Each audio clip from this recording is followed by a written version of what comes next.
Every time there's another news story about the obesity epidemic, TV and film crews run out and shoot footage like this, in case you don't know what fat people look like. Frankly, this annoys me. How would you like to sit down to watch the evening news and find out some camera crew picked you to represent fat people everywhere? But there's an even bigger reason it annoys me. When they show footage like this and then tell you that 1/4 of American adults are obese, you probably think 1/4 of us look like this. And that's baloney. Because I shot this footage in 3 different locations and it took me hours to get it. If there's such an epidemic out there, it should have taken me 10 minutes. The next time you hear that 1/4 of American adults are obese, here's something to keep in mind. See that guy right there? According to the government, he's obese. I know because that guy is me. When I started looking into the so-called obesity epidemic, along with what supposedly constitutes a good or a bad diet, it didn't take long to figure out we've been fed a load of baloney. Government agencies have been feeding us baloney. Researchers and scientists have been feeding us baloney. Even a muckraking documentary filmmaker fed us a load of baloney. In fact, let's start with him. A few years ago, filmmaker Morgan Spurlock called upon his several days of experience as a nutrition expert to identify the evil culprit who's making people fat: fast food. And to prove his point, he ate nothing but McDonald's for a month and showed us how his once beautiful body deteriorated as he gained 25 pounds. We also heard an interesting theory about saturated fat and sexual performance that we'll just file under the category of too much information. Of course, a movie about a guy who goes to Mickey D's and gains 4 or 5 pounds probably wouldn't make a big splash on the film festival circuit. So Spurlock didn't just eat at McDonald's. He McStuffed himself on purpose for a solid month, consuming more than 5,000 calories per day, including nearly a gallon of soda. That's one way to get a big fat box office. Super Size Me was an amusing documentary, but it was full of baloney. I mean, come on, 5,000 calories per day of pretty much anything is going to make you fat and screw up your health. Isn't it also possible to live on fast food and actually lose weight? Or would all that fatty food make losing weight impossible? I decided to find out. Since so many people want to blame fast food restaurants for making people fat, I thought I should hang around McDonald's and see if anyone would drag me inside and make me eat their food. It didn't happen. I was also ignored by the staff at Taco Bell, Carl's Jr., and Popeye's Chicken. Back at McDonald's, I started to feel hungry and slightly rejected and went inside for a double cheeseburger. Afterwards, I wrote down my first no baloney conclusion. Nobody forces anyone to eat fast food. Next, I visited a half-dozen different McDonald's to see if anyone would force me to consume a big sugary soda or a large order of fries. Total 4, turn the first one down. Okay. Hey, if I don't order fries, you don't try to make me eat them, do you? I'm sorry? If I don't order fries, you don't try to make me eat them, do you? No. Okay, just confirming that. Thank you. That didn't happen either. So I wrote down my next no baloney conclusion. Fast food restaurants don't force anybody to overeat. But just to be sure, I practiced stealing my resolve. Would you like a hot apple pie? No. Would you like a hot fudge sundae? No. Would you like a large order of fries? Those smell pretty good. Would you like a large order of fries? No. I now felt safe to begin my own fast food diet. Okay, here are my rules. For the next 30 days, I'm going to live on a fast food diet. Mostly McDonald's. But instead of eating everything on the menu or anything some counter clerk suggests, I'm going to operate under a slightly different premise. You want to hear something pretty compelling? That'll make you tell your secrets. Yeah, right. Yeah. I'm looking at your brain when I do that. Yeah, it's there. A couple of rocks.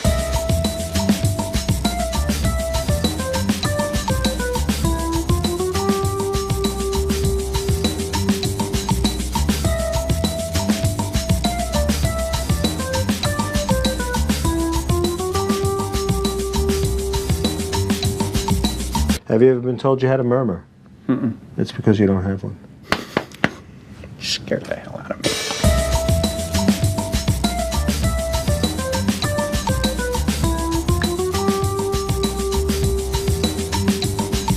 Now on camera, tell me how good that was. I didn't feel a thing. There you go. A junkie couldn't have done that anyway. That's not the analogy I was hoping for. Oh, okay. And what do you do for physical activity, Tom? Walk. Daily? Usually 2-3 times a week. Briskly?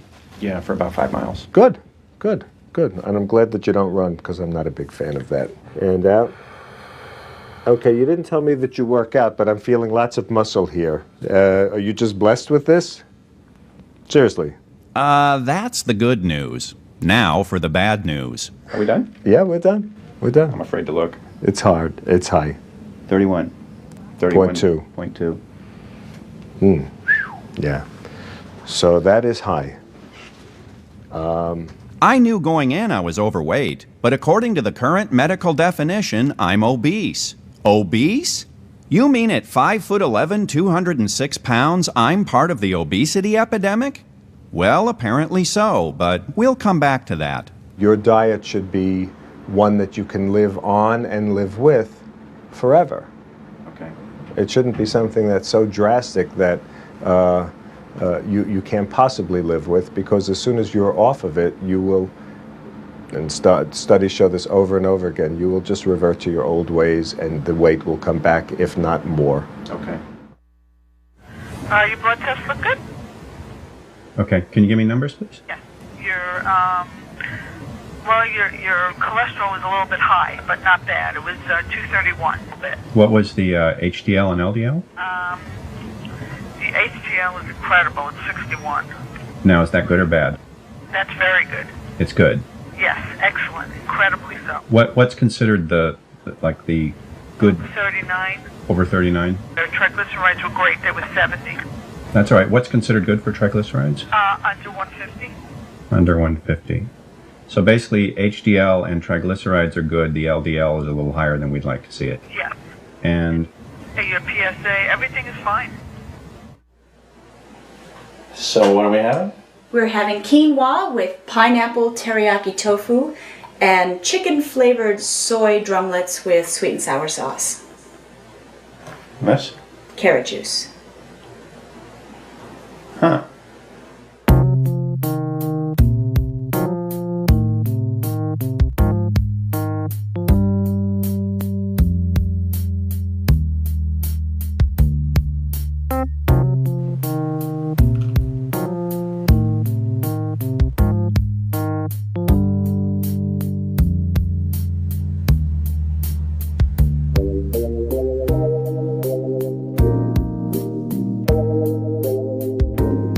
Pepperoni, mushroom, onion, and green pepper.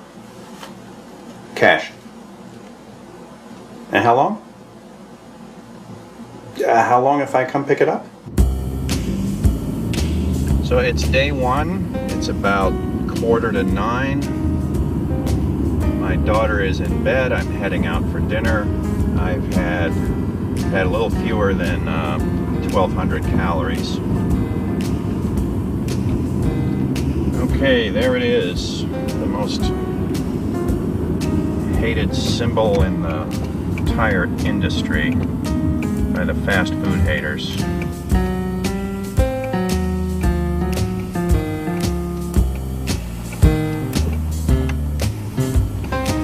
Finally found a place where there's a little bit of light, because I don't have a lot of night shooting equipment. I know by now you were probably thinking, okay, he's going to lose weight eating fast food. He's going to go get all those grilled chicken salads, and that's how he's going to do it. Well, this is a double quarter pounder with cheese.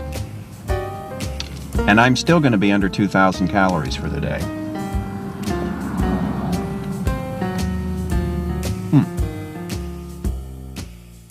Growing up in Iowa, I was an active kid and skinny as a rail. But when my family moved to Illinois, it took me a long time to make new friends, so I sat around and got fat. And I've been fighting that fat my whole life. In my 20s, I had some vegetarian friends who told me if I gave up meat, I'd lose weight. And I did. But it was all in my muscles. My belly actually got bigger. And after a couple of years, I felt weak and tired all the time. So I was a vegetarian for about 9 years, with about 3 years of being very strict vegetarian where I consumed no animal products. And I was also a strength coach at the time, and that was a bad combination because I lost my strength. Next, I tried the Pritikin diet, where you limit your fat to no more than 10% of your total calories. In fact, I tried it twice, and both times I got depressed. That's not a natural condition for me. It's funny you should say you got depressed on the Pritikin diet, because I also tried a diet similar to that, and it was the only time I've ever been depressed in my life. Pritikin, by the way, came down with leukemia and committed suicide. Next, I tried the Fit for Life diet, which is all about food combining. You eat proteins and carbohydrates at separate meals, and in the morning you consume nothing but juice and fruit until noon.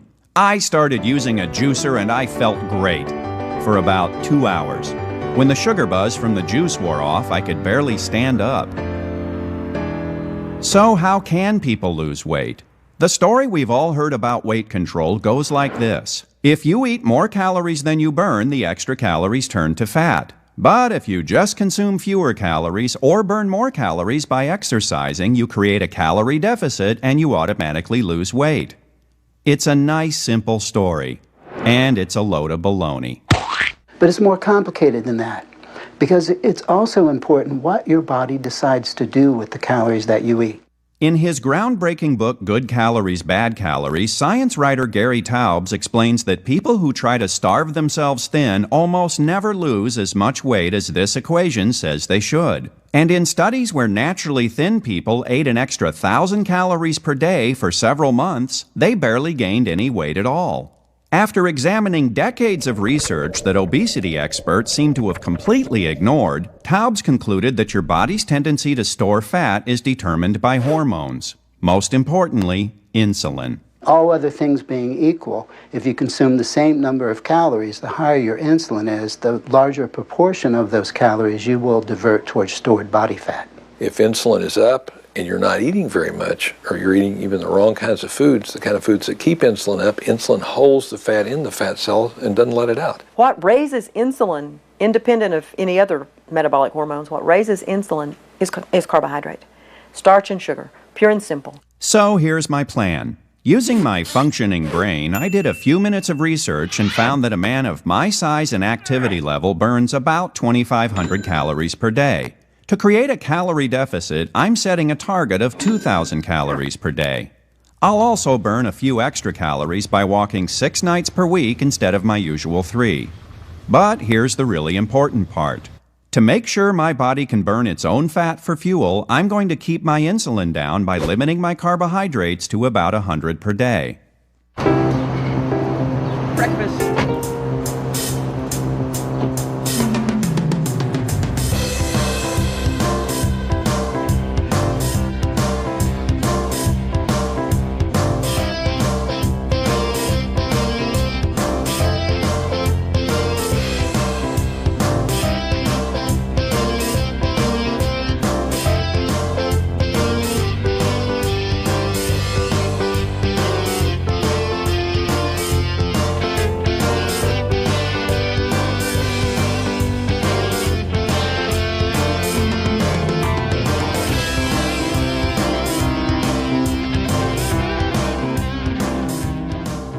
Something here that just doesn't add up.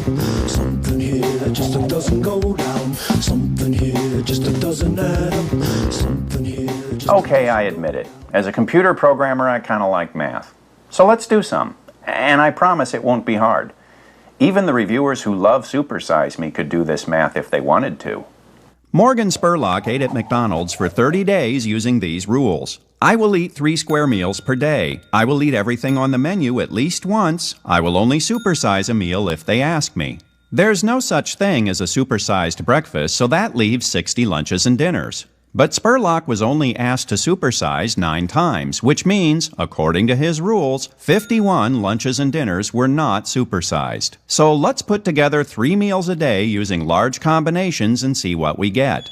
For breakfast, we'll go with a bacon, egg, cheese biscuit, hash browns, and a large orange juice. For lunch, a Big Mac, large fries, and large Coke. And for dinner, a quarter pounder with cheese, large fries, and large Coke. Wait a second, that's not even 3,600 calories. In Super Size Me, Spurlock's nutritionist told him not once but twice that he was consuming more than 5,000 calories every day. Okay, let's try again. This time we'll have an Egg McMuffin, large orange juice and hash browns, a big and tasty, large Coke and large fries, and for dinner we'll go with the filet of fish, large fries, large Coke, and what the heck, a hot fudge sundae for dessert.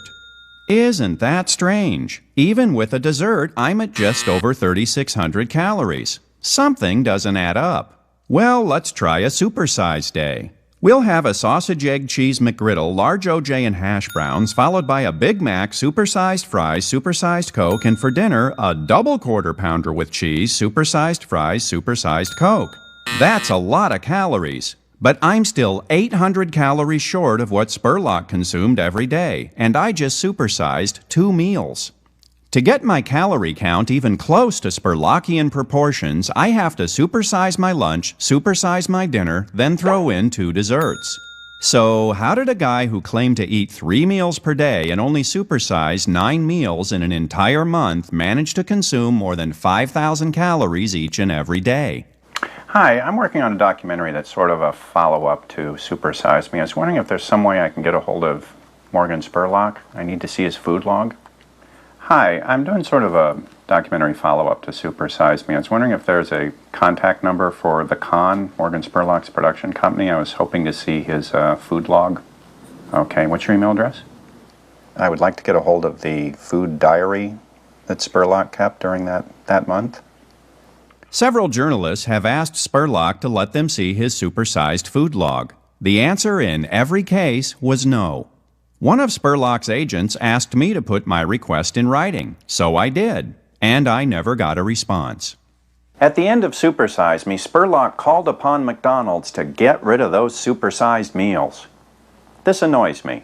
You know, if McDonald's wants to sell me a bucket of French fries for 50 cents and I want to buy them, that's between me and McDonald's. It's really none of his business. And by the way, McDonald's did stop supersizing a couple years ago, and I don't remember seeing this headline. And Spurlock somehow managed to gain 25 pounds in 30 days in spite of the fact that he only supersized an average of twice a week, which means supersizing was not the problem, not if he followed his own rules, which common sense and a little basic math says he didn't. Something here that just doesn't add up. Something here that just doesn't go down. Something here that just doesn't add up. So how did Spurlock manage to keep such a detailed food log anyway? In Super Size Me, he delivered the shocking news that he couldn't find any nutrition information at 1/4 of the McDonald's restaurants in Manhattan. Of course, he also showed us that Manhattan is practically littered with McDonald's, which means you could just walk a couple of blocks to another McDonald's and look at their nutrition menu. You'd even get a little exercise that way. Nutrition information is also available on the McDonald's website. You can even download it and print it from your home computer. But wait! Using a large, ugly building to represent poor people, Spurlock told us that only half of all Americans have internet access at home and wondered, what are these people supposed to do? Well, I suppose they could go to a library or a school or an internet cafe or one of the thousands of other places with internet access. Or, here's another idea. You know, back before computers and the internet, a lot of us were pretty adept at using these low-tech compact data repositories, otherwise known as books. I went to the smallest bookstore in my area and found 7 books that list full nutrition information for all the fast food chains. There it is, everything from Arby's to Pizza Hut to Wendy's. So it turns out nutrition information is actually pretty easy to find. And if you really want to lose weight, you will find it. But even without all that information, are people really getting fat on fast food without knowing why? I have here a double quarter pounder with cheese, a large order of fries, and a large Coke. Right. Now, is that a high-calorie meal or a low-calorie meal? Definitely have to say a high-calorie meal. I would say that's a hell of a lot. A hell of a lot. Very high. Very high. Very high. I believe, honest, is a high calorie. High calorie. I know it's a high calorie meal. Give me a rough guess. How many calories here? I would say maybe in both carrots. Just in the carrots, yeah. Combined. Large order of carrots. I would say maybe 25 calories. Okay. How many calories in there? I'd say maybe 500. Definitely high calorie. Definitely high calorie? Yeah. Well, it's high calorie. As many calories as you can get into a meal. A lot. It's a lot of calories. A lot. And how did you know that? I just know. Actually, just common sense, pretty much. Common sense. I'd have to say so, yeah. It's a cheeseburger and fries. Common sense. Common sense. Common sense. Like the stuff up here. Yeah. Now, how did you know that? Did Ronald McDonald tell you? No, no clown has ever told me that it's a high-calorie meal. With the fries and the burger and the drink, it just seems like a high-calorie meal. If you ate like this all the time and then sat around all day, what do you think would happen? I would be very fat. If you ate like this 4 or 5 times a day and then sat around all day, what would happen to you? Get fat. You would look like Oprah back in the 80s. I didn't even see your mouth move. In fact, this ability to recognize high-calorie food seems to be nearly universal. And where are you from? Los Angeles, California. I'm originally from South Carolina, actually. I'm from Holland, Massachusetts. Where are you from? In Japan. My name is Natasha. Natasha? Natasha. Yes. Where are you from? Russia. Can you say moose and squirrel? What? Where are you from? Bulgaria. Bulgaria. Moose and squirrel. Okay. Okay, sure. You and I know high-calorie food when we see it. But when I've discussed the merits of Super Size Me with my friends and associates, I've noticed a curious pattern. Almost everyone who really likes that movie shares a common and dearly held belief. One of the things that struck me most about Super Size Me was that there are these images of these African-American teens, and they were talking about how much they like McDonald's. And there's this implication of like, oh, look how stupid these kids are. They don't even know what's good for them. And that, you know, we have to really put the onus on McDonald's to take care of them because these kids can't make decisions for themselves. Well, you know, who is Morgan Spurlock or any of us to sort of determine what somebody else can and cannot eat, or to know what other people know is good or not good for them? Engendered in that is also a certain kind of paternalism. And once again, it's a paternalism that's directed at the poor, at minorities, somehow or another that those people can't make decisions for themselves, and that there's some other force that needs to come in and make decisions for them. When in fact, they're very happy to make decisions for themselves. In fact, the last thing they want is somebody else to come in and make decisions for them. No, I'm a leader, not a follower. Hi. Hi, can I help you, sir? Yeah, I'd like a 5-piece chicken selects and a medium Diet Coke. Okay, sir, would you like some fries with that? No, thank you. Okay, that'll be for here to go, sir. That's for here. Okay. Did you see how easy that was? Do you want some fries with that? No, thank you. When I was a stand-up comedian, I heard the hack joke over and over, what part of a chicken does a McNugget come from? Yes, we all know there are no McNuggets on a chicken.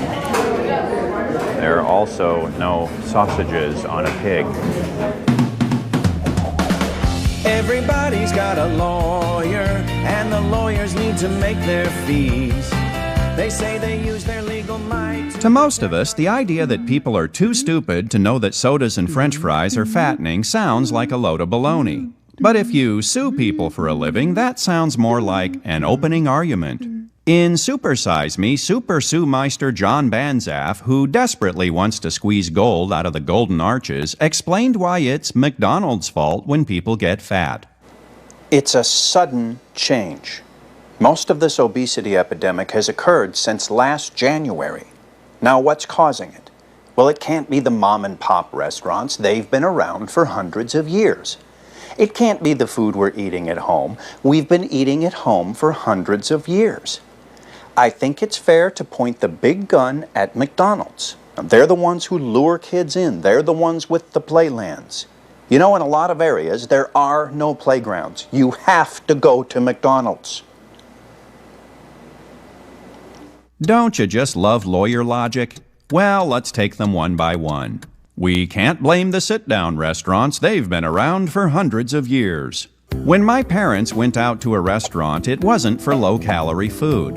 They went out for a creamy salad, steak, lobster, a baked potato with butter and sour cream, all washed down with a bottle of wine and probably a dessert to follow.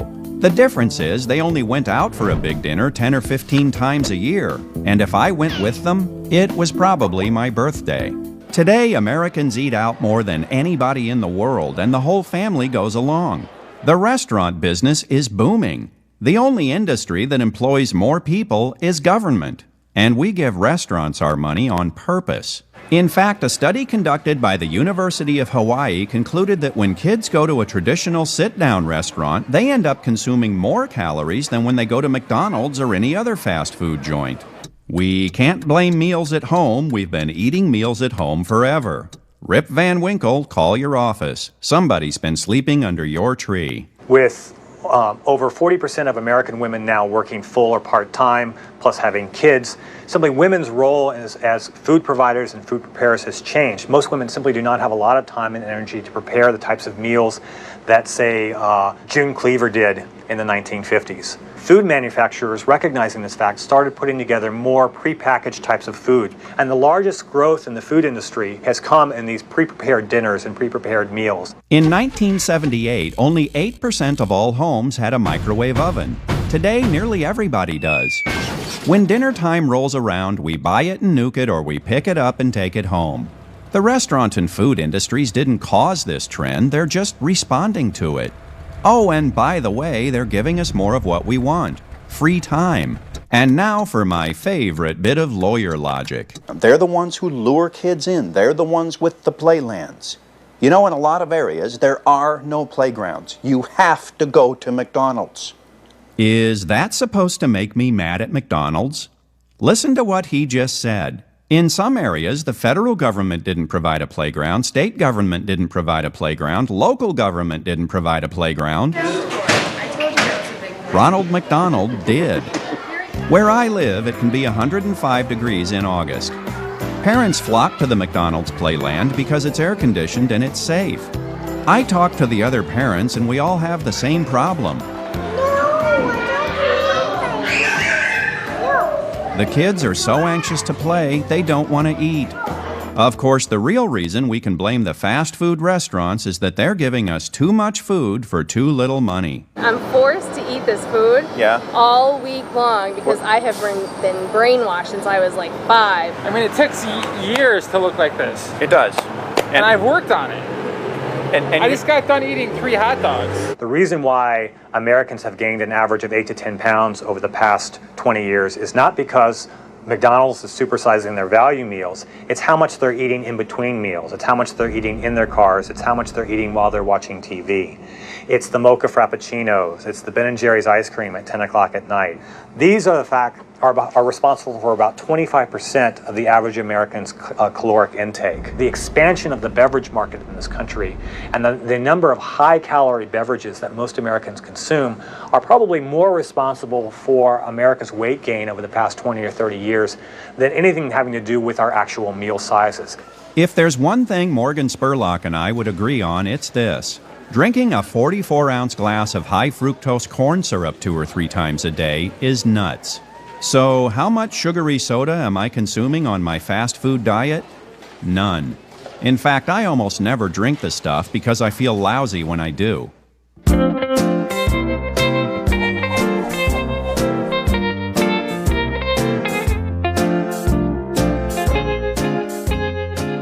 And furthermore, if you look at those, the religious dry activists, they made all the same arguments about it was bad for your family and it was bad for your health, and they made all the kinds of practical arguments that the public health people make.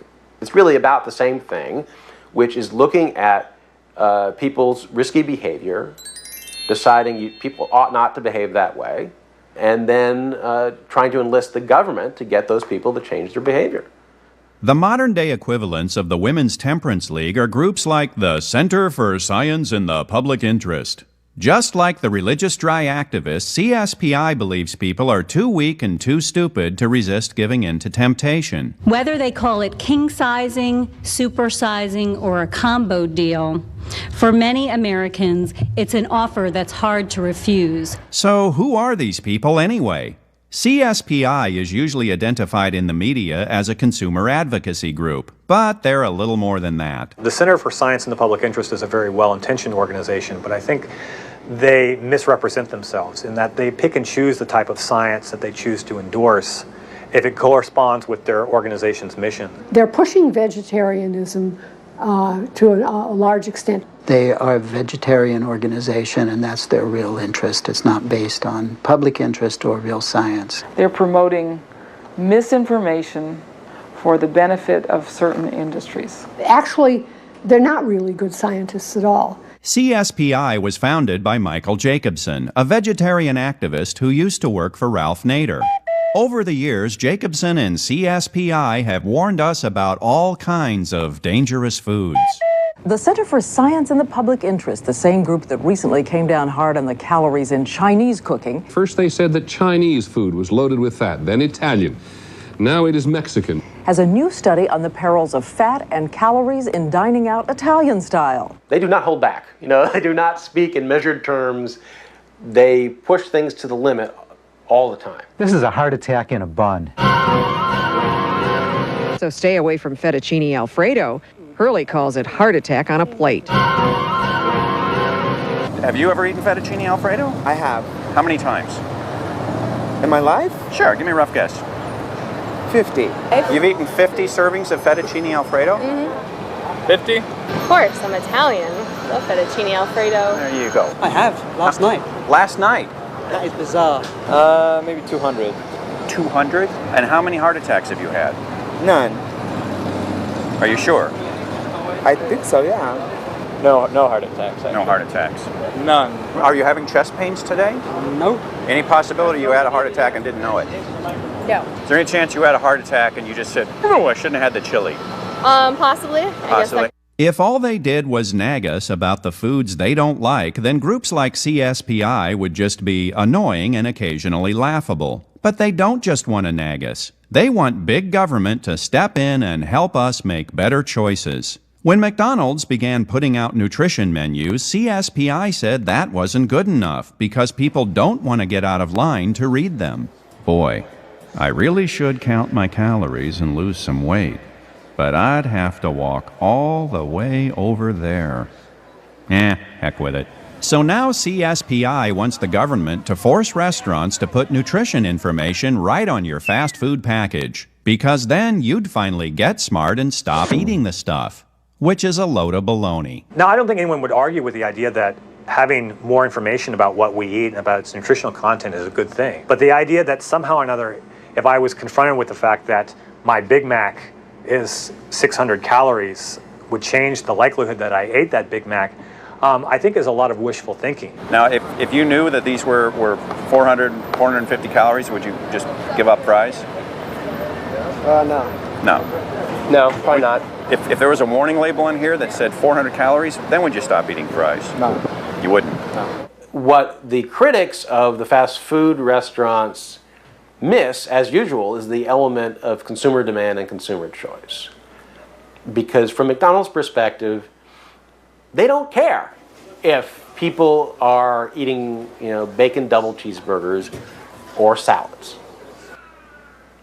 They will give people what people want. The U.S. Department of Agriculture has estimated that in order to get people to consume more leafy green vegetables, we would basically have to pay people to eat them. If McDonald's sold carrots, would you stop eating fries and eat the carrots? No. I'm not a big fan of carrots. So you wouldn't order them? No. No, because I don't like carrots. I hate carrots. I actually just had vegetables in my Bloody Mary, though, so maybe that counts. Yeah, you don't go to McDonald's for carrots. You go to McDonald's for fries. I don't go to McDonald's for the broccoli. You don't go to McDonald's for the broccoli? You go to McDonald's for the hamburgers and the fries. And the french fries. If McDonald's sold broccoli in like a nice little red package like this, would you go in and say, I want the McBroccoli? Maybe if they fried it or put cheese on it. I'm with you on the cheese part. Yep, we just keep on eating the foods the evangelists say we shouldn't. And they have a plan to fix it. And since we can't be trusted to make decisions for ourselves, we certainly can't be trusted to make decisions for our kids. So the evangelists want to get rid of that whole annoying freedom of speech concept and put a stop to marketing efforts that are directed at children. If door-to-door salesmen were going around, ringing the bell, and the door is answered by a 4 or 5-year-old, and they're selling them, you know, ice cream and candy and cookies. There would be a legitimate complaint there, but that's not what's going on, and we shouldn't pretend that that's what's going on. There is this intervening force known as parents. But the guy from CSPI says kids see so many advertisements for junk foods, parents are powerless to say no. Can that be true? Or is that also a load of baloney? To find out, I consulted with a leading expert in the field of child rearing. So when I was, say, 13, 14, how often did I want to eat at McDonald's? Well, you probably wanted to eat every night, but Every if night. you had a chance. How often did you actually let us eat at McDonald's? Oh, probably maybe once a week. I'd let you splurge. So let me get this straight. I would have eaten there every night. Right. You only let me eat there maybe once a week. Right. What if I had held my breath until I turned blue? Well, you probably would have passed out. Now, do you have kids? Yes. How old? 10 and 12. If they were 50 pounds overweight, would you call a lawyer? Nope. Or what would you do? Make them exercise, change the diet. What would you do to try to get him to lose weight? Exercise. I would take him walking, try to play tennis, basketball, run, swim, probably all in one day. When I was growing up in Iowa, I would start my day with a nice nutritious breakfast of Sugar Smacks, Sugar Pops, or Sugar Frosted Flakes with full-fat whole milk, then walk to school. Didn't seem like a long walk, and according to MapQuest, it was 0.6 of a mile. But back in those days, the schools didn't feed us lunch. Our moms did. So I'd walk home for, say, a bowl of tomato soup and a full-fat bologna sandwich on white bread with a piece of cheese and plenty of mayonnaise, walk back for my afternoon classes, then home again. By the time 3:30 rolled around, I'd already walked almost 2.5 miles. And that's just the beginning. Because for the next 2 hours or so, my friends and I would exercise. We didn't call it exercise. We called it playing outside. Go to any school these days around 3 o'clock and this is what you'll probably see. Dozens of moms and dads parked in front of the school waiting to give their overweight kids a ride home. And I live in a small school district. Most of these kids could easily walk. The side streets in my neighborhood are usually pretty quiet, but around 3:15 on school days, they look like this. A lot of kids couldn't walk home from school even if they wanted to. Thanks to a handful of judges, millions of American school children spend 2, 3, even 4 hours a day on one of these. Forget about playing outside until dinner time. When these kids get home, it is dinner time. And once kids do get home, the only exercise a lot of them get is picking up a joystick or a TV remote. Numerous studies have shown that the more TV kids watch, the fatter they tend to be. The fast food haters say it's because they see more fast food commercials. Well, here's another idea. Maybe it's because they spend so much time sitting down. Well, most of them anyway. And if you think American kids are inactive, American adults these days are practically inert. We won't even get out of our cars to buy food. Our lives have become so free of physical effort, we go out of our way to avoid it. These are the parking spaces near the doors at my local mall. We get actual traffic jams here, complete with honking horns and colorful language. If you walk out of the mall and into this area, people in their cars will follow you in case you're giving up a close parking space. It's actually kind of creepy. Meanwhile, far away from the doors, the parking lot looks like this. That's my car there. Inside the mall, the escalators get a lot of traffic and people actually wait in line for the elevator. As for the stairs,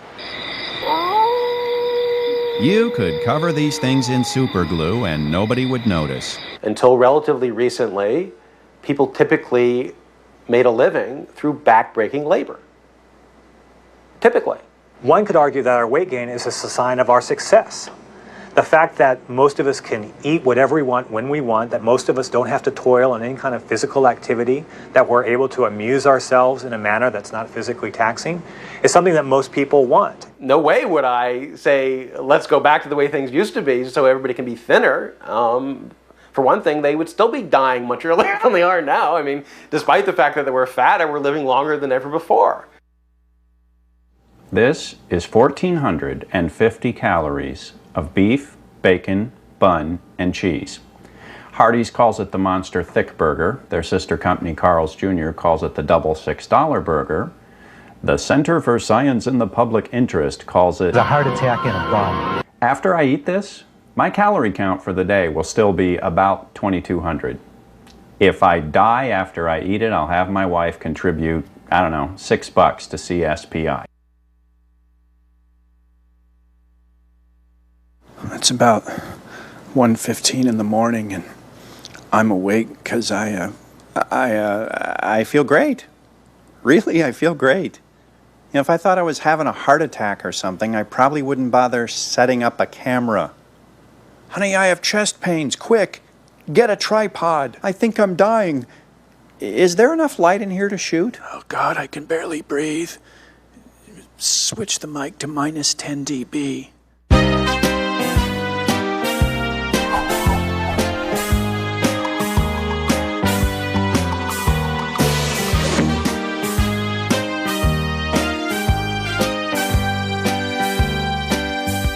In 2004, the Centers for Disease Control released a PowerPoint presentation that showed obesity growing and spreading like a contagious disease. The media ate it up. Spurlock featured it in Super Size Me. And at the time, there were headlines trumpeting everywhere that obesity was soon to overtake smoking as the #1 cause of preventable death in this country. The head of the CDC, Julie Gerberding, went before Congress and issued big warnings. And there was a big uproar over the number of deaths that were to occur. Basically, what they did was divide their survey samples between people who were obese and people who were not obese, and then basically looked at rates of death.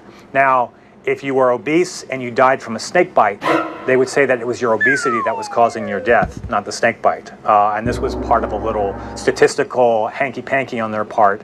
In other news today, the Centers for Disease Control said it made a mistake about the scope of the obesity epidemic in the country. Roughly a year later, another set of researchers from the CDC offered a much, much lower set of estimates. According to their estimates, it was roughly 25,000 people a year who were dying from weighing too much. Researchers say that mathematical errors exaggerated the death toll. Why did the CDC inflate the numbers of deaths attributable to obesity? Follow the money. I think it's all about funding and bureaucratic mission. When I talk to a few CDC officials, they're constantly preoccupied about how much money the government or Congress is going to allot for them for the next year, and they're constantly worried about getting their funding cut. Follow the money. All of this might have gone unnoticed except for the anti-tobacco people who see this as a zero-sum game. So they see that if obesity becomes a big public health issue, it's going to crowd out funding to tackle smoking as a public health issue. So they were among the first people to point out a lot of the methodological problems in the estimates relating obesity to public health outcomes. So the question is, what happens once you've eliminated most of the true epidemics? You start to come up with metaphorical epidemics. Epidemics of smoking, epidemics of obesity. And it would be A-okay if there weren't secondhand obesity. Secondhand obesity. Secondhand obesity? Rule number 1 when you're competing for taxpayer money is to wildly exaggerate the size of the problem. At a recent meeting of government health officials from around the world, they called obesity a pandemic that will overwhelm the world's healthcare systems. Apparently, fat people are stampeding the world's emergency rooms, choking on their own fat. Or maybe not. So how fat are we anyway? I keep hearing these statistics like 2/3 of American adults are overweight and 25% are obese. I definitely see a lot more people who look like this than I used to. But it's not even close to 25%. Most of the people I see look pretty normal. The way the health statistics are bannered about, you would think that most Americans have gained anywhere from 50 to 100 pounds. In fact, that's not the case. Most Americans have only gained between 8 and 10 pounds. It's just the statistics and the numbers have made those numbers seem very large. 8 or 10 pounds? I gained that much on my honeymoon. How does an extra 10 pounds create an epidemic? You have to go back to 1998, where the National Institutes of Health issued a report where they said that BMI, the body mass index, would be the standard of how we evaluate people's weight, and that people with a BMI of 25 or more would be considered overweight, and people with a BMI of 30 or more would be considered obese. That decision overnight suddenly meant millions and millions of Americans were considered overweight. For example, me, I'm 6 feet tall, 190 pounds, and I am technically overweight. You are? I am technically overweight. Could you stand up and turn around? Is Sure, that too embarrassing? No. See, this is my wrinkled shirt. You're considered overweight? I'm considered overweight by contemporary standards. Okay. I'm in good company. George Bush, Michael Jordan, any number of figures who are considered to be very fit are also considered overweight. BMI is a ratio of your height to weight, period. If you're 6 feet tall and weigh 225, you have a BMI of over 30, and according to the government, you're obese. It doesn't matter if the extra weight is in your belly or your biceps. So in spite of all the media hype, we don't have a sudden epidemic of obesity. We had a sudden change in the definition of obesity. But why would our own government want to tell so many of us that we're obese? Follow the money.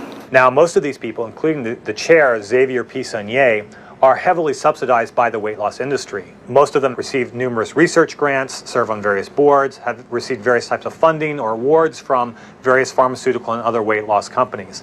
The conflict of interest between obesity researchers and the weight loss industry is large and problematic. Here are some no-baloney facts that the CDC doesn't mention. In 1970, the median age in America was 27. Today, it's 36. Is it really a big shock that a population that's nearly 10 years older would also be 10 pounds heavier? Also in 1970, blacks and Hispanics made up about 15% of the population. Today, that's more than 25% and still growing. Well, guess what? Blacks and Hispanics are much more likely to have a BMI of over 30. And it's not because they're lazy or stupid, they're just genetically predisposed to be thicker than white people. This isn't an epidemic, it's a population shift, and it makes some people very uncomfortable. I think a lot of our apprehension about obesity is tied up with an aversion towards race. White people see higher percentages of Latinos or African Americans being obese, and it gets tied up with a lot of these issues about individual self-control. And we end up finding that, for example, a lot of the same types of words and descriptions that are used to denigrate minorities and denigrate the poor are also used to denigrate fat people. One of the most interesting things I found on this was when I go to conferences of obesity researchers. Everyone is a thin white person. It's not just a personal choice. The rest of us pick up the tab. The next generation's fat. We see that obesity compromises educational possibilities. And it's all of these thin white people who are fretting so much about the weight of, black and brown people. To be perfectly honest, I wish I could wear a swimsuit in public without feeling embarrassed, which I haven't done since I was maybe 13. But that's not what really matters. My first daughter was born the same week I turned 45. I was 46 when her little sister came along.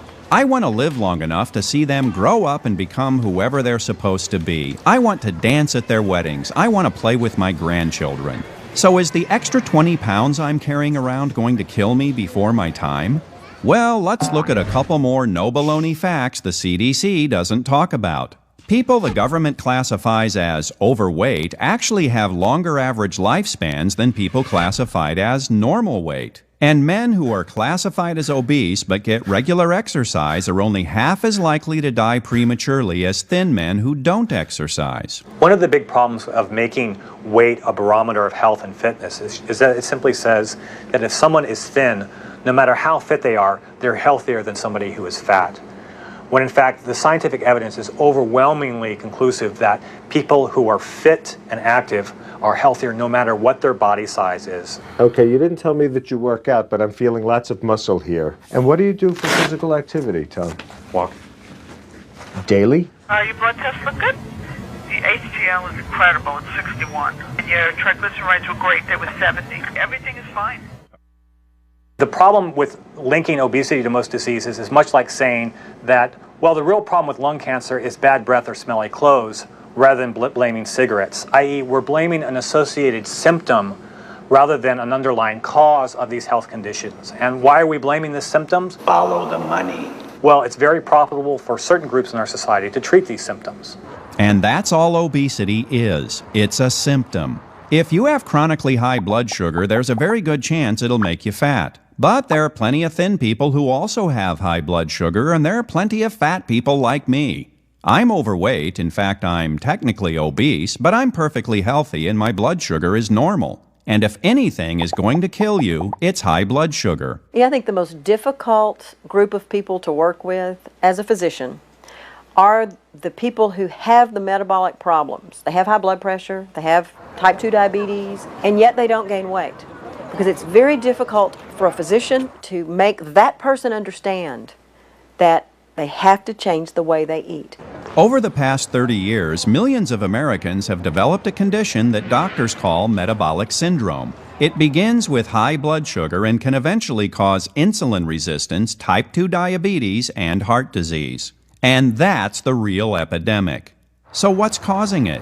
Well, a big part of the problem might just be the very advice that was supposed to make us healthy. And you ask if I've got the facts, I just might have a heart attack. Now, it's probably not going to make my doctor very happy to hear this, but I ran an analysis on my fast food diet so far. I'm about 2 weeks into it, and I'm getting about 54% of my calories from fat and about 22% of my calories from saturated fat. According to all the usual dietary advice, that means my cholesterol is probably shooting up. I'm putting myself at risk for a heart attack down the line if I keep doing this. The usual advice for avoiding heart disease is to eat a low-fat diet with plenty of whole grains and substitute vegetable oils for saturated animal fats. But does that advice really fit with human biology? Let's start with one simple idea. Mother Nature isn't stupid. She didn't make human beings the only species on Earth who prefers foods that will kill us. So what do human beings naturally like to eat? Your natural preference is for things that are salty, things that are sweet, and things that are fatty. You have those three native desires for good reason. Those are the things that are good for you. That's where the nutrients that you need are located. In nature, sweet means fruit, along with certain vegetables like carrots, and those are good for you. Fats occur naturally in foods like olives and nuts, but for most of human history, the biggest source of fat was saturated animal fat, which is fatty and salty. Yum, yum.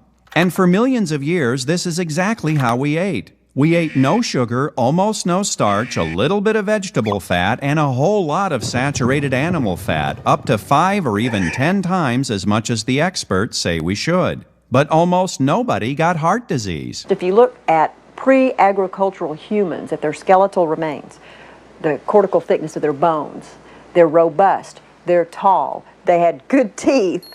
When societies became agricultural and we became short of stature, tooth decay became rampant, infections were rampant. Human health devolved when we adopted agriculture. If you could pack all of human history into 1 year, we've only been farming and eating grain since about yesterday, which is when we became shorter and fatter. We only started consuming processed vegetable oils about 10 minutes ago, which is when heart disease became our #1 killer. So after examining all this human history, the experts came to the obvious conclusion. We need to eat a lot more of these. And so they convinced us that human health depends on foods we didn't eat for more than 99% of our entire existence. How did this happen? In the 1950s, a biochemist named Ancel Keys published a study that compared heart disease and fat consumption in a half-dozen countries. The more fat, the more heart disease. The trend line was unmistakable. Just one little problem. Keys left out countries where people eat a lot of fat but have very little heart disease, like Holland and Norway.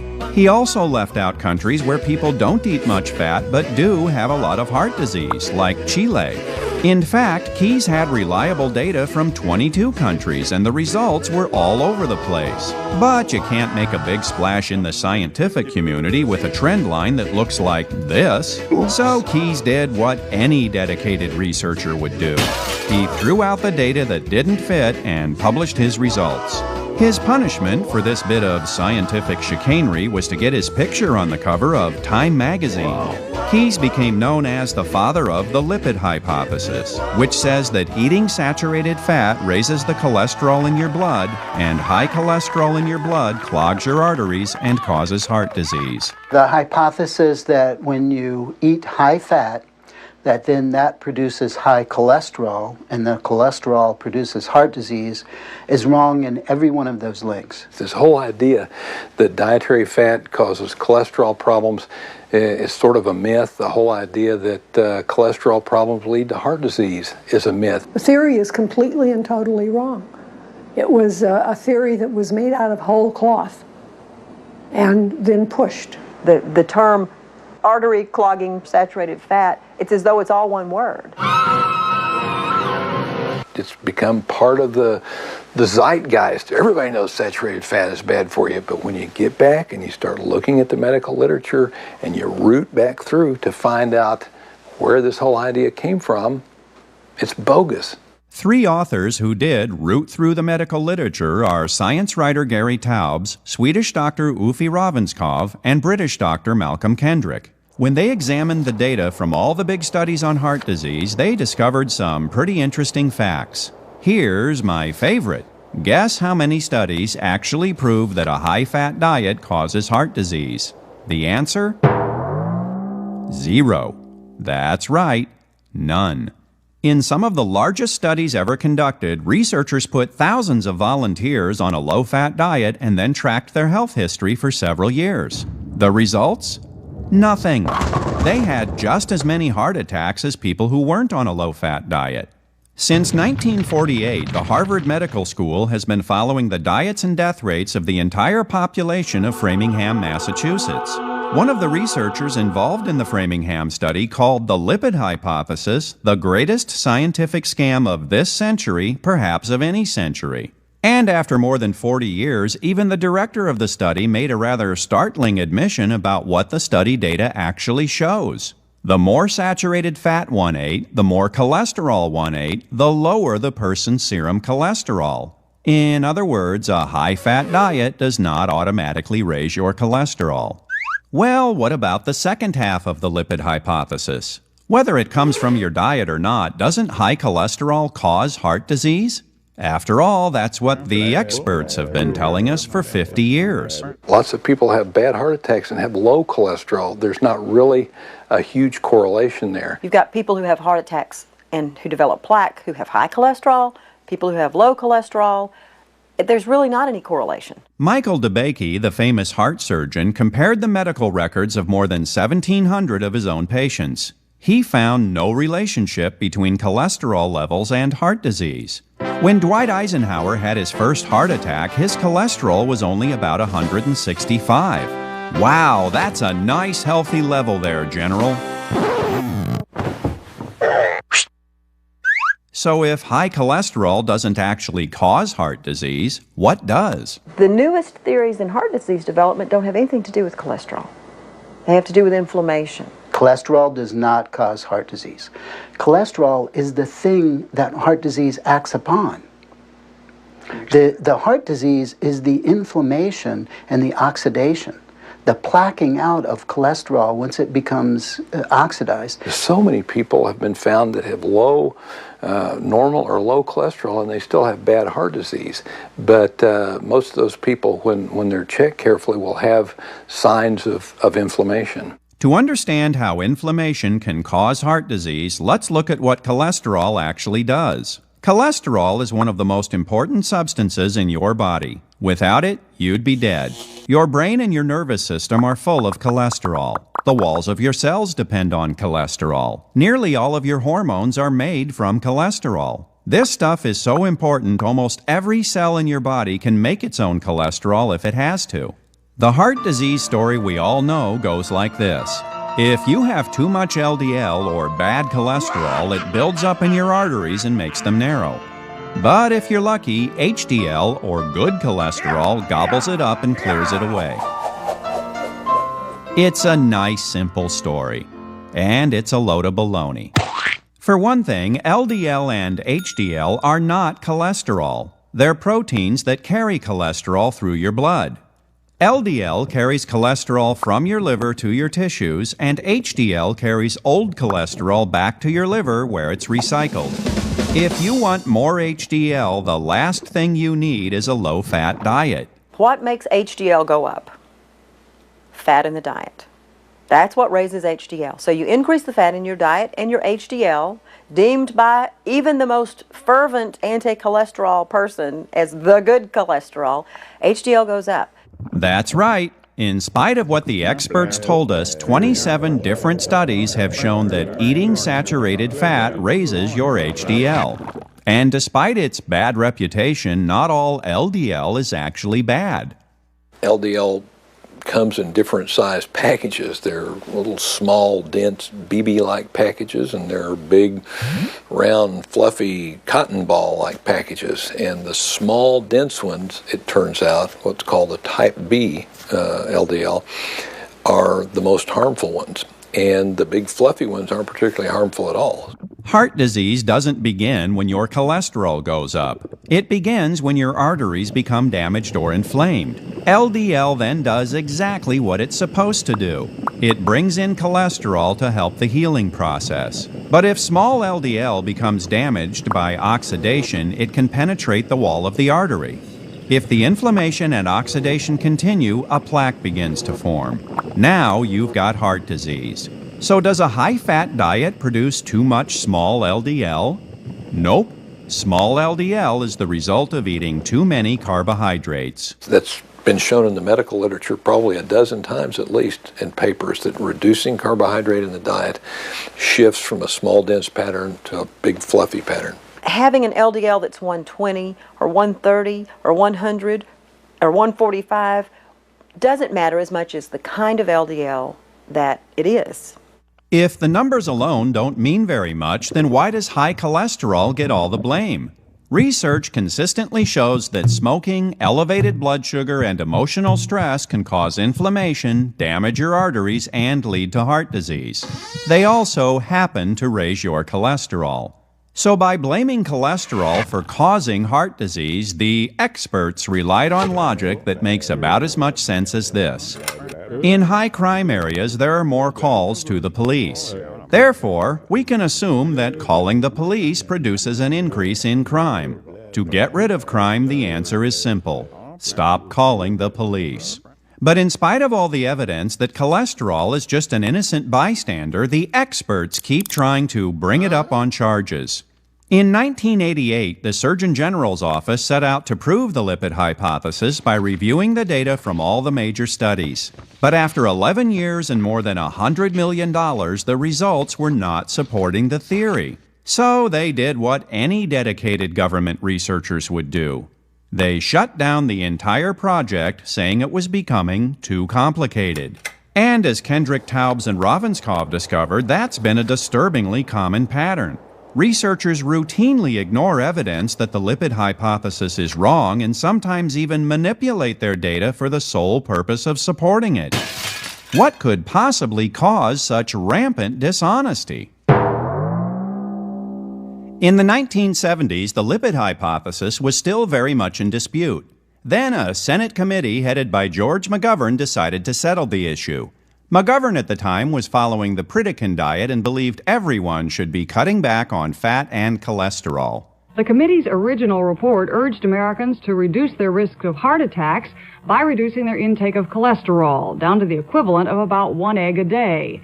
But doctors took issue with that at the hearing, saying that 8 studies involving 5,000 patients failed to show hard medical evidence that diet has anything to do with heart attacks. Let's listen to that part again. 8 studies involving 5,000 patients failed to show hard medical evidence that diet has anything to do with heart attacks. I have pleaded in my report and will plead again orally here for more research on the problem before we make announcements to the American public. You know, there were eminent scientists of the time saying this is nonsense. There is no good scientific evidence that either fat or cholesterol, is at the root of heart disease. I said to the professor that I was working with, this is not right. Animal fat's not causing this, and this is not what the data says.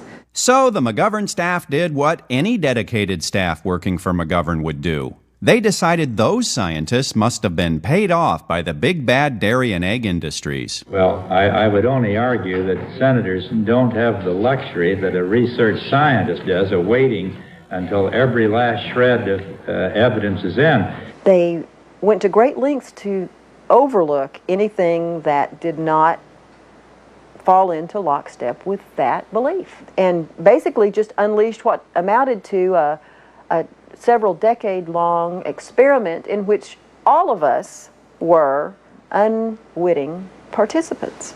The McGovern Committee's report was written by a young staff member who happened to be a vegetarian and had no background in medicine or health research. The committee recommended a low-fat, low-cholesterol diet for everyone and offered some ideas that could only spring from the mind of a politician. But Senator Schweiker of Pennsylvania suggested that instead of discrediting the committee's report, the eggmen should be out developing hens that would lay low-cholesterol eggs. Soon after the McGovern report was issued, the USDA got into the act. Carol Tucker Foreman, the assistant secretary at the time, believed in the low-fat diet theory and wanted to issue official guidelines to tell everybody how to eat. To make sure she was on solid scientific ground, she consulted with Philip Handler, the head of the National Academy of Sciences. Just one little problem. Handler told her the McGovern Committee's report was nonsense. So she did what any dedicated government official would do. She ignored him, shopped around for a scientist who agreed with her, then issued the guidelines. Thanks to a handful of politicians with no background in science, the heart-healthy benefits of a low-fat diet became official government policy. And real scientists got the message loud and clear. Tell us what we already believe, or you can say goodbye to your lucrative government funding. There is influence that goes on, starting with the USDA, which is promoting commodity agriculture. So there is a lot of economic pressure on the people at NIH, on the people in the universities who carry out the studies for NIH. They live by their grants. No grants, no work, no job. Dr. Kilmer McCulley, a researcher at Harvard, went against the prevailing theory and published a study concluding that something other than cholesterol was causing heart disease. His reward for this bit of scientific integrity was to be denied tenure, lose all his research grants, and get shoved into a little laboratory in the basement. In academia, that's a polite way of saying you're fired. He also ended up on an unofficial blacklist, and it took him 2 years to find another job as a researcher. A lot of people have built careers on this, and these are careers built on a very shaky factual foundation. There's a reasonable reason to believe that from the beginning, but to persist in the face of so much overwhelming evidence really can't be based on science, and you have to think that there were other factors involved. It became an industry. In the 1980s, the National Cholesterol Education Program released new guidelines that said everyone's cholesterol should be below 200, which was about 20 points below normal. And here's a strange coincidence. Most of the scientists who wrote those guidelines just happen to have a financial relationship with the companies that make cholesterol-lowering drugs called statins. Many of the studies that claimed a low-fat diet is good for your heart were funded by the American Heart Association, which earns millions of dollars licensing its Heart Check logo to healthy low-fat foods like Cocoa Puffs. If the lipid hypothesis ever goes away, that logo just became worthless. Give this another decade, and that hypothesis will be on the junk pile of history because it's not true. Okay, so maybe the lipid hypothesis isn't true. So what? What could possibly be wrong with cutting back on saturated fat and getting your cholesterol as low as possible? We now have this terrible phobia of fat, of animal fat, which the body needs to be normal, to be healthy. Your immune system is fat dependent. I mean, your brain is fat dependent. Your skin, your hair, your nails, all these things are fat dependent. Your sex hormones are fat dependent, are cholesterol dependent. They're made sort of on a cholesterol molecule. If you are elderly, over the age of 60, and if you're a woman of any age, the cholesterol is a complete non-issue. In fact, the higher your cholesterol, the longer you live. And this shows up in study after study. And yet, in spite of those studies, drugs that lower cholesterol are being marketed to women. But take a good look at that little disclaimer. If it doesn't prevent heart disease, why on earth would you take such a powerful drug? There is absolutely no benefit for women of any age in taking statins. I mean, statins are a waste of money for women. There's some real problems with taking statins. Memory loss, muscle problems, osteoporosis in women. I mean, there are a lot of reasons that you wouldn't want to take statin drugs. And low cholesterol is a predictor for depression, suicide, violent behavior, strokes, and cancer. It's much better to have high cholesterol than lower cholesterol. Like most people, I love the taste of fat. Human beings can't live without protein, and in nature, protein is usually surrounded with fat. Maybe Mother Nature actually knew what she was doing. Maybe there's a reason low-fat diets always made me feel depressed. The brain is basically made of fat. They say you're a fathead, they were not kidding. And when you go on a diet that eliminates most fat, takes you down to say 10% of fat, you have basically robbed the body of the raw materials that are necessary for it to be happy. There's probably no coincidence that back a couple of decades ago when the low-fat diet was the real rage, if you went to bookstores, what you saw is all these books on low-fat diet, and you saw all these books on depression because everybody was depressed. When I load up on proteins and animal fats, I don't feel hungry and I do feel good. So on this diet, I'm ignoring the experts. Look at all that saturated fat.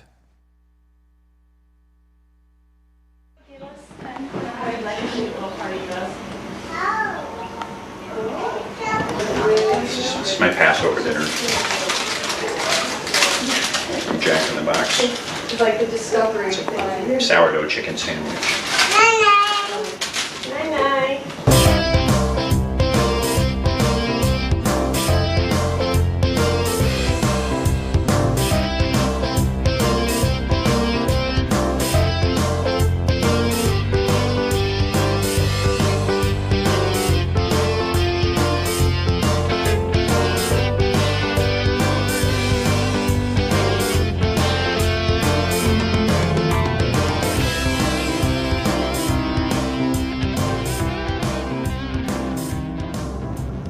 Here's the good thing about being middle-aged. Do I know these sunglasses look ridiculous?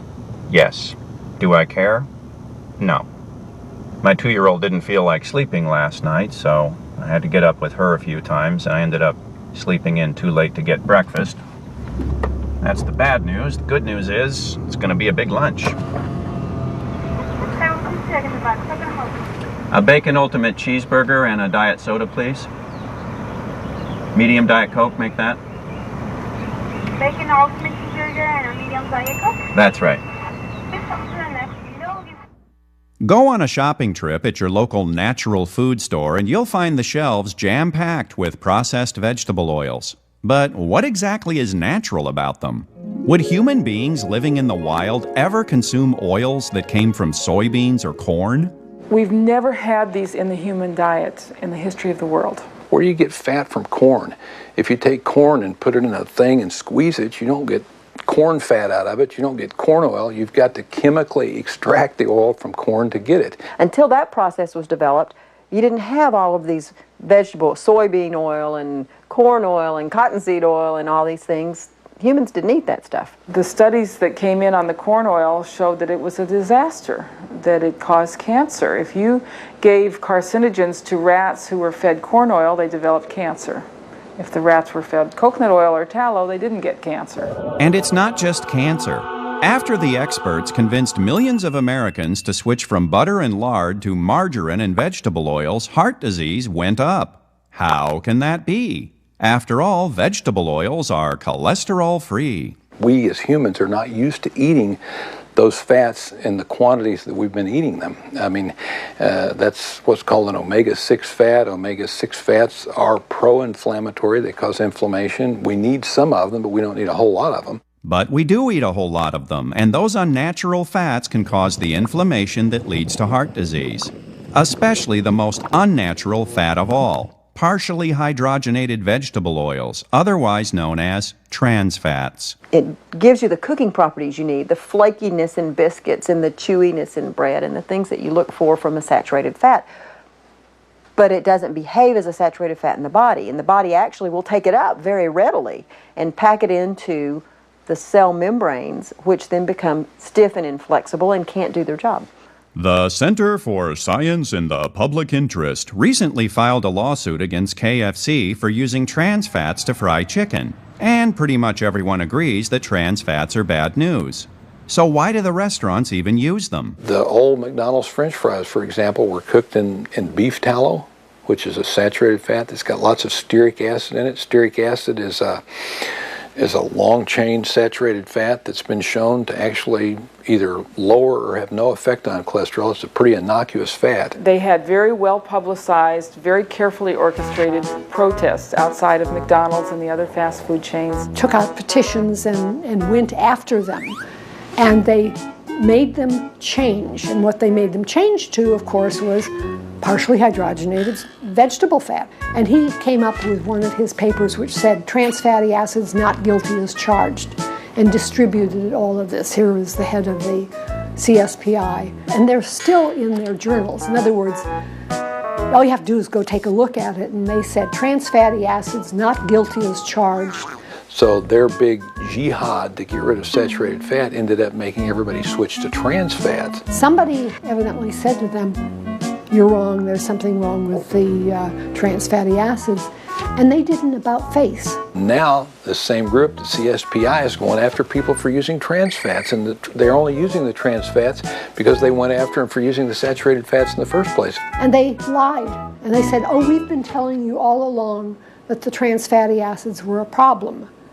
And they just simply lied. Apparently, believing that people were basing their diets on $10 buckets of movie popcorn, CSPI scared people away from a perfectly natural, healthy fat. The study found 70% of all theaters tested still popping with high-fat coconut oil. The scare was invented by Center for Science and the Public Interest, who, by their own admission, was being supported by the soy industry. It's a saturated fat, but it's a good kind of saturated fat. It's got lauric acid in it, which is a good sort of immune-enhancing saturated fat. I mean, there's nothing in the world wrong with coconut oil. They wanted the movie theaters to use partially hydrogenated soybean oil instead of coconut oil. And what does it get replaced with? Trans fats that are much worse.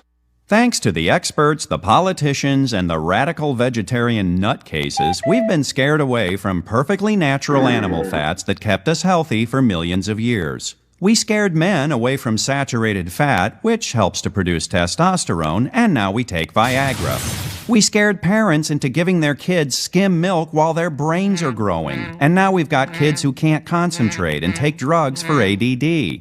And worse, the experts convinced us to switch to highly processed and completely unnatural fats that cause inflammation, weaken our cells, and make us sick. This was all being pushed and advocated by people that Americans trusted, by our government, by people wearing white coats, scientists and doctors. And they were wrong. They were simply wrong.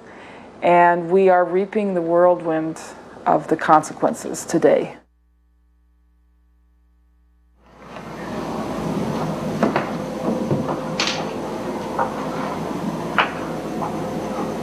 What are you doing? Well, I thought people would want to hear the details on exactly how this diet is affecting our sex life. I was kind of hoping you could talk about that. Are you a moron?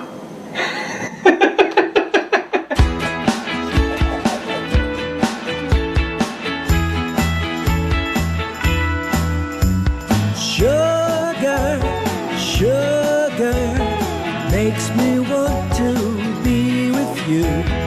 When I see you, my dreams come true.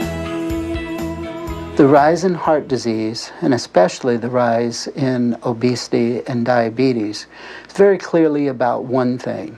It's about carbohydrate. That's the big problem that all these low-fat people have had with a low-fat diet, because a low-fat diet is a high-carbohydrate diet. Okay, I mean, because you got to eat something, and fat and carbohydrate are kind of inversely proportional. When one goes down, the other goes up.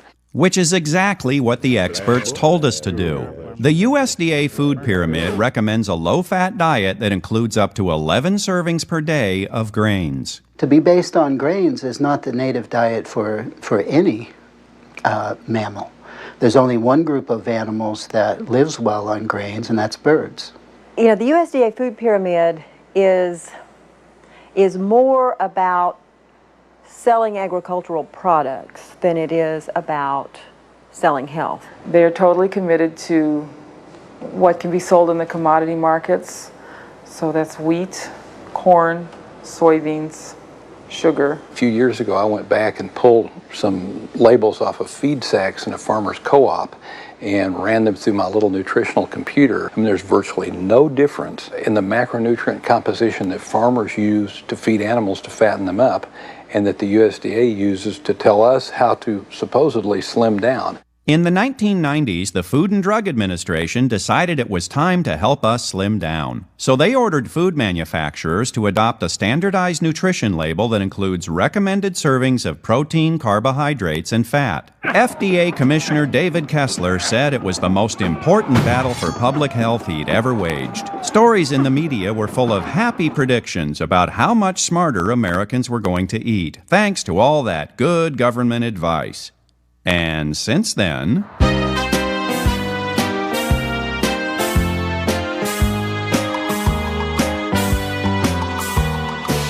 well, maybe we're not following those guidelines. Or maybe we are. The nutrition label the FDA made everybody adopt recommends 300 carbohydrates per day on a 2,000-calorie diet. If you ate 4 cups of broccoli, 3 cups of spinach, 2 cups of peas, 5 carrots, and 2 apples, you would consume about 100 grams of carbohydrate. So how do you get to 300? It would take a lot of cauliflower and broccoli and cabbage and those kind of things to ever get you to 300 grams of carbohydrate. You can do it with starch. You can do it with, with potatoes, which are basically a pure starch. You can do it without a whole lot of corn or rice, but those are really starchy foods. And the starch in those breaks down in the GI tract basically to sugar. The speed at which a particular food raises your blood sugar is measured by something known as the glycemic index. Table sugar has a glycemic index of 64. Coca-Cola has a glycemic index of 63.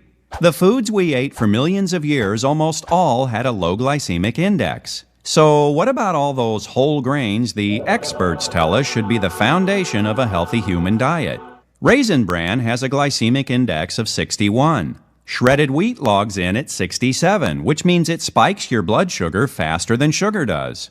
And depending on the brand, whole wheat bread raises the bar to around 70. So whether they intended to or not, the FDA and USDA are telling you to load up on sugar.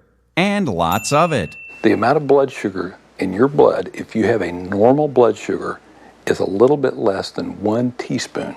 300 grams of carb that comes as potato or pasta, even if it's whole grain pasta or whole grain bread, that converts to a cup and a half of sugar. If you were to put a cup and a half of sugar directly into your blood, you'd be dead. Your blood sugar would go sky high. Since high blood sugar can kill you, your body has to bring it down. And that's how metabolic syndrome begins.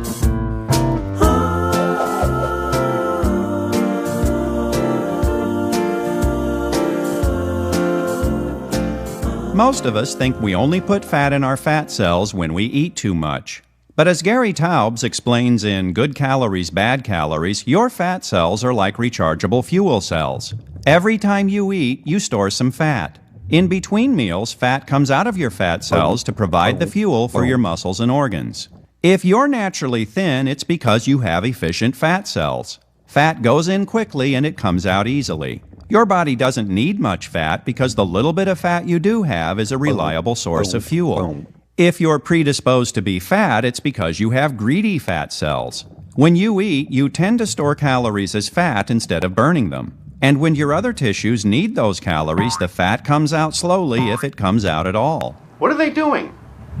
Did one of you guys forget to pay the food bill? Are you going to eat all that? The end user of food that we eat are our individual cells. And it doesn't matter if it goes in our mouth. If it doesn't get to those cells, we starve. We starve at the cellular level. And so you do exactly what your body is telling you to do. Come on, eat something. Steak, will ya? You eat more. In other words, you're not getting fat because you're eating more. You're eating more because you're getting fat. Remember, Mother Nature isn't stupid. If your fat cells are slow to release their fuel, your body actually works to make them bigger. And they keep on getting bigger until they can release the energy that your body needs. That could mean gaining a little weight, or it could mean gaining a lot. It all depends on how slowly your fat cells release their fat. Most of us weren't born with greedy fat cells, but we can certainly make them that way. When you eat too many carbohydrates, you raise your blood sugar. Since high blood sugar is toxic, your body releases insulin to bring it down. But your body can only burn a little bit of sugar at a time. So what happens to the rest of it? Your storage sites for carbohydrate are limited, and we've got unlimited storage places for fat, so the body ends up just converting the carbohydrate to fat. And after bringing down your blood sugar, insulin does its other job. It tells your body to store fat. Insulin stimulates an enzyme called lipoprotein lipase that sends fat into the fat cells. So if insulin is elevated, this lipoprotein lipase is really activated and it's sending fat like crazy into the fat cell. So if you eat a lot of carbohydrates, your insulin goes up, you're storing fat in the fat cell. When you have a healthy metabolism, it only takes a little bit of insulin to bring your blood sugar down, and then everything goes back to normal. But over time, that can change. Cells can become resistant to the effects of insulin. In essence, when that happens, the insulin's talking, but the cells just aren't listening. And so they don't get the message from insulin, so they don't do what they're supposed to do. Hello? Stop hitting me. I'm not hitting you. Stop hitting me. I'm not hitting you. And so your body does what it has to do. It starts producing more insulin. You finally reach the point to where your insulin's high just to keep your sugar normal, even if you're not eating any sugar. And then when that happens, then it's starting to drive stuff into the fat cell, and then you've reached this point where all of a sudden, bam, you get fat. And you get fat even though you're eating the same number of calories you always did, because now you have greedy fat cells. So you do what the experts have always told us to do. You go on a low-fat, low-calorie diet so you can burn your own body fat for fuel. Just one little problem. If too many carbohydrates are keeping your insulin high, the insulin is telling your body to store the fat instead of burning it. Now you're really starving inside. You're all out of yourself, Come on, you big pig. Give me some of that food. What's the matter with you? I'm hungry now, you know. So once again, your body does what it has to do. It slows down your metabolism. You stop losing weight. You get tired, and then you do things like drive around the parking lot looking for a close parking space. So, so many of my patients come in following that advice where they say, well, I know it can't be about my diet because I'm eating a good diet.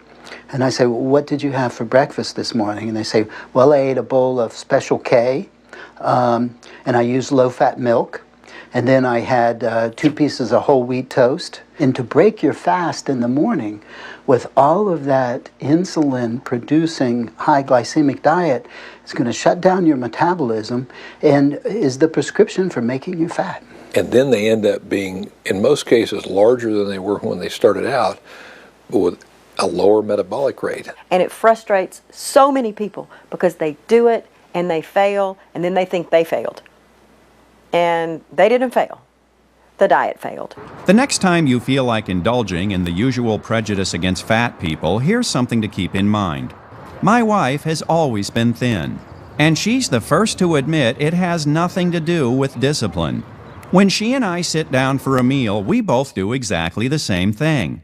We eat until we're not hungry anymore. I got fat and stayed fat because I was living on foods that told my body to store the calories in my fat cells, which just made me hungrier. In some people, the fat cells and the other tissues become insulin resistant at about the same rate. The good news is they don't gain weight. The bad news is insulin resistance can kill you even if you're skinny. Demanding of your pancreas that it produce ever greater amounts of insulin to keep your blood sugar normal is ultimately going to cause what's called beta cell burnout. Finally, the pancreas is producing all it can produce, and that's not enough anymore. And when that happens, the beta cells get damaged, they can't produce anymore, and your blood sugar goes up, and now you've become frankly diabetic. And once your blood sugar goes out of control, it can damage your arteries and lead to heart disease. And yet the experts keep telling us to stay away from fat and load up on carbohydrates. On their website, CSPI encourages parents to cut the fat from their kids' diets and feed them starchy foods like whole wheat crackers and grape nuts. Grape nuts have a glycemic index of 64. Sugar. which make them more fattening. If you were to eat a bowl of grape nuts, the calories are about the same as eating an extra large Snickers bar. We were all subjects in a giant experiment, the hypothesis of which was that fat is bad for us. And now here we all are at the end of this giant experiment. Type 2 diabetes is at a screamingly high rate. Way more people are overweight than used to be. Grandmother could tell you that that diet would make you fat. She knew that potatoes and bread were fattening. We all knew it until modern nutrition told us otherwise. Which is why I'm intentionally ignoring what modern nutrition says. I'm eating lots of protein and plenty of fat, but I'm limiting my carbohydrates to about 100 grams per day.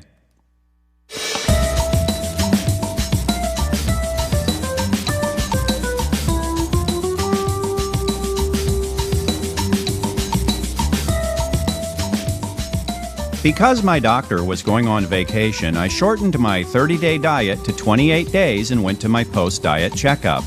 I showed my doctor what I'd been eating, which included 15 double or triple cheeseburgers, 19 sausage patties, 52 eggs, and a dozen servings of fried chicken. He was not exactly happy with my choices. Let's step up here and see what damage you've done. Okay, I have no idea why this is. You lost weight. You lost weight.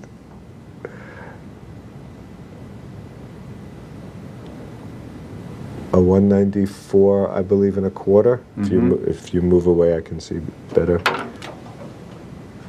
Yep. So I lost. Let me see. 12? I think so. 12 and a quarter. What did you drink? Either Diet Coke or iced tea or water. Okay. Your total cholesterol was 231. It's now 222. Now, before you think that that's a decrement, if I would check the same sample 2 and 3 times, we would have that kind of variance. Okay. Okay, so that to me didn't change.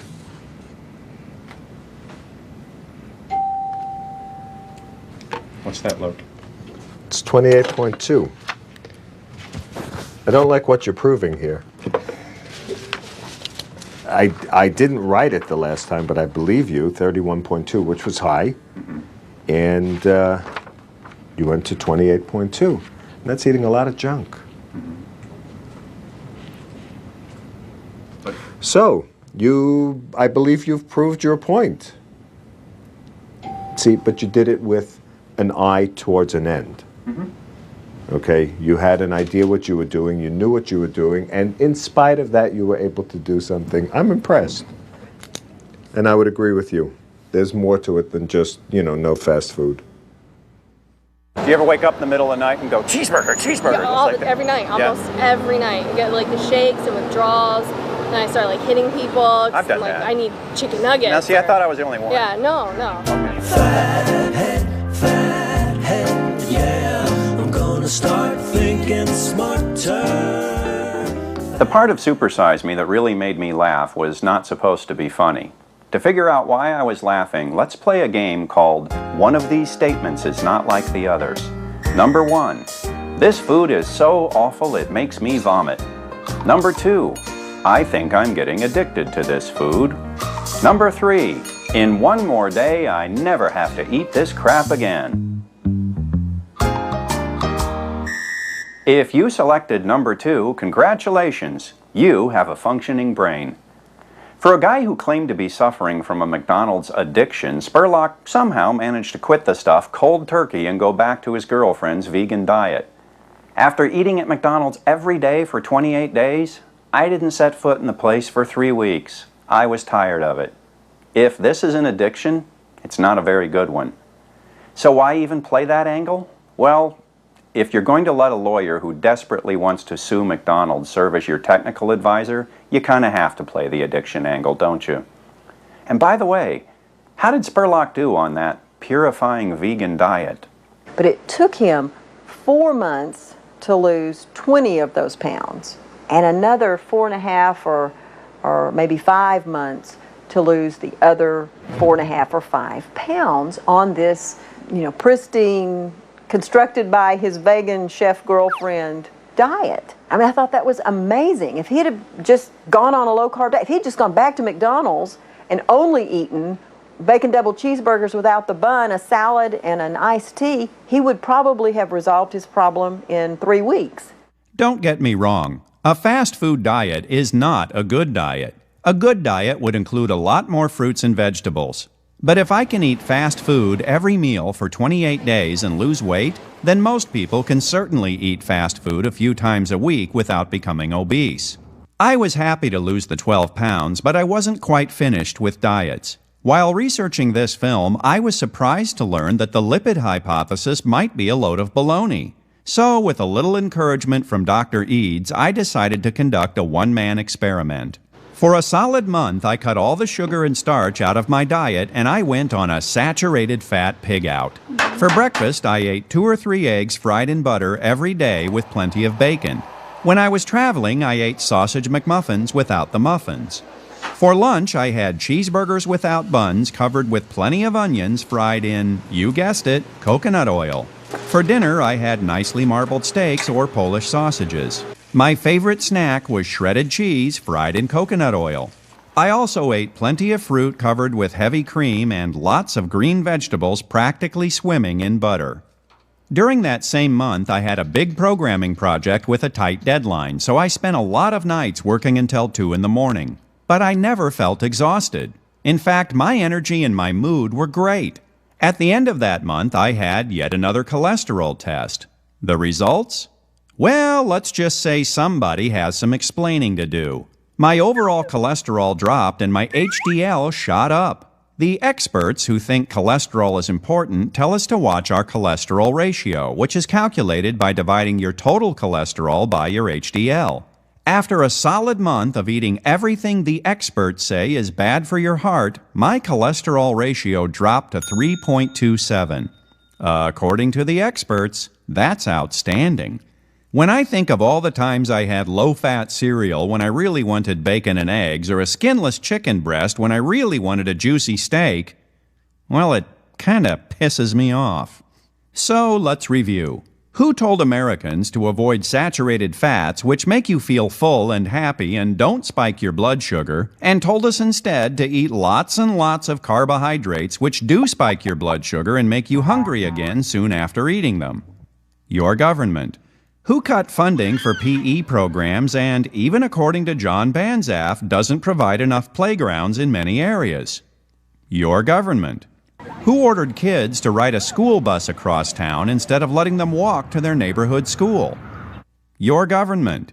Who pushed trans fats into the fast food restaurants right around the time more Americans were eating fast food? The guy from CSPI. So who does Morgan Spurlock blame for America's growing waistline? Ronald McDonald. And who do the food evangelists want to swoop in and solve this problem? Your government. That reminds me of the only saving grace of government is that they're incompetent, because if they could do what they really wanted, it would be horrible for all of us. And now for the one question that really matters. Who decides to drink 44-ounce sodas and eat big bowls of sugary cereal and large orders of fries and then go home and sit in front of the TV and eat more sugar and more starch instead of taking up a sport or just going for a long walk? You do. And if that's your choice... So it is, and I think for the most part, a very sincere blindness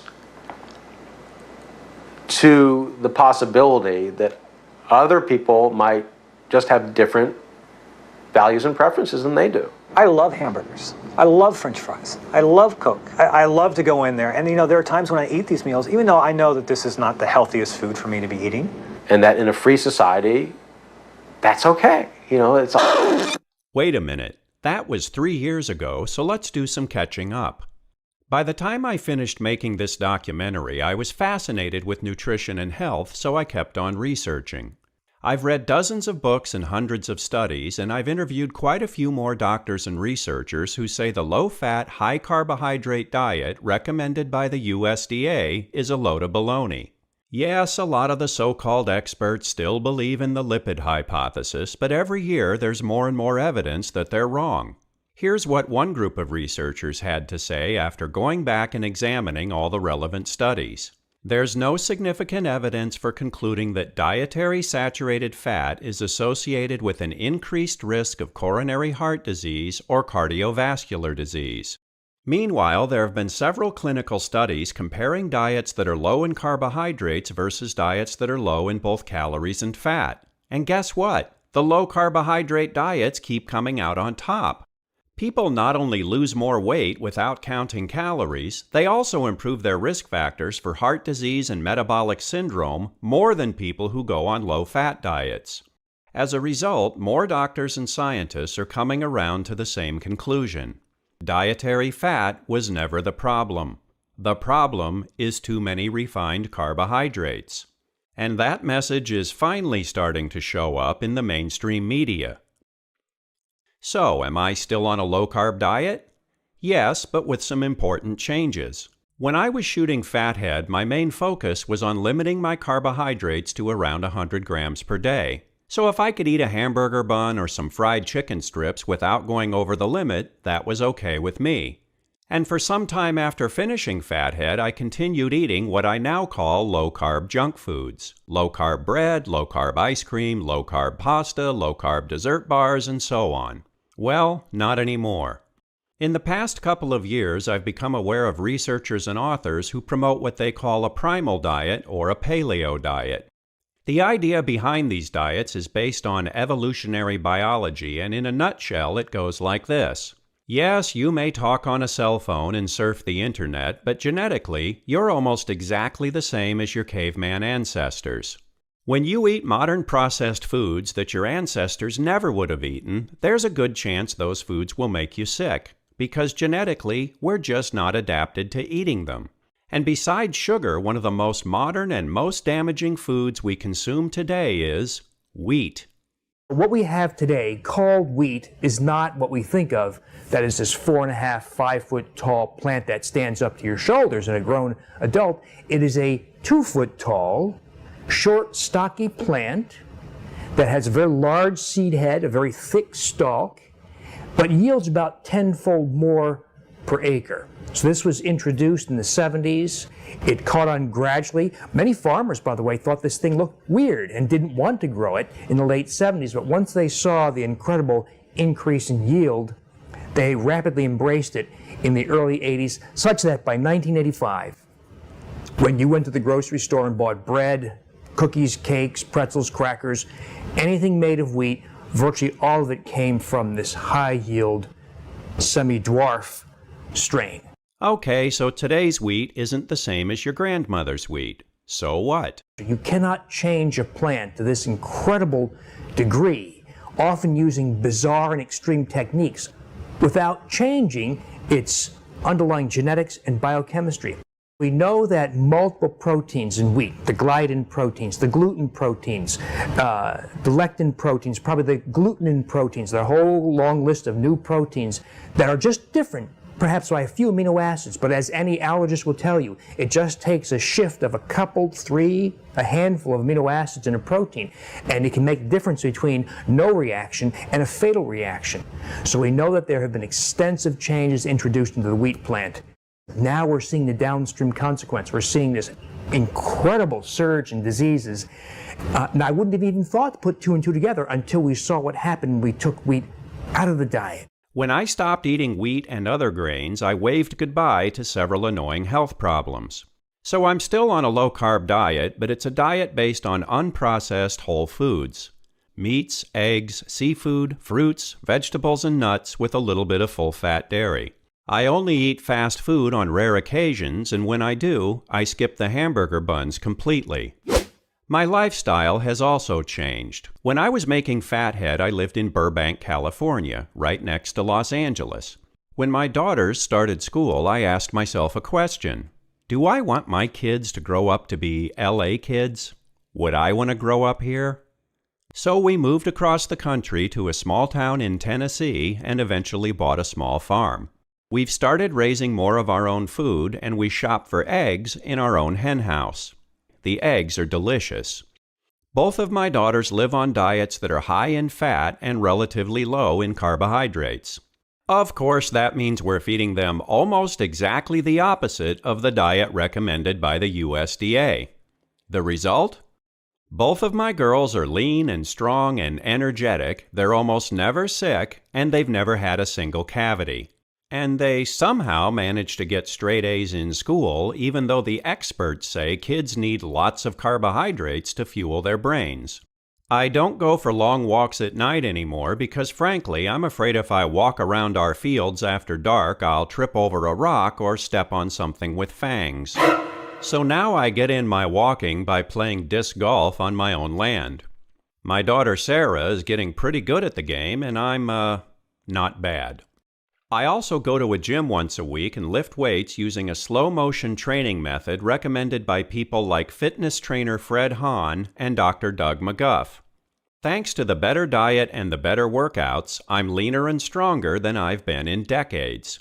I know I'm never going to win any hot body competitions, but considering that I'm 54 years old and spent most of my adult life as a fat guy, I'm pretty happy where I ended up. I've also been extremely happy to read the stories that some of the people who have seen Fathead have shared with me. Almost every week I hear from viewers who tell me how they were inspired to cut way back on sugar and starch and go back to eating foods that are high in saturated fat, meats, eggs, butter, and so forth. After changing their diets, they ended up losing a lot of weight and drastically improving their health. To be perfectly honest, making a documentary on a shoestring budget turned out to be a lot harder than I thought it would be. But when I see pictures like these, I know it was worth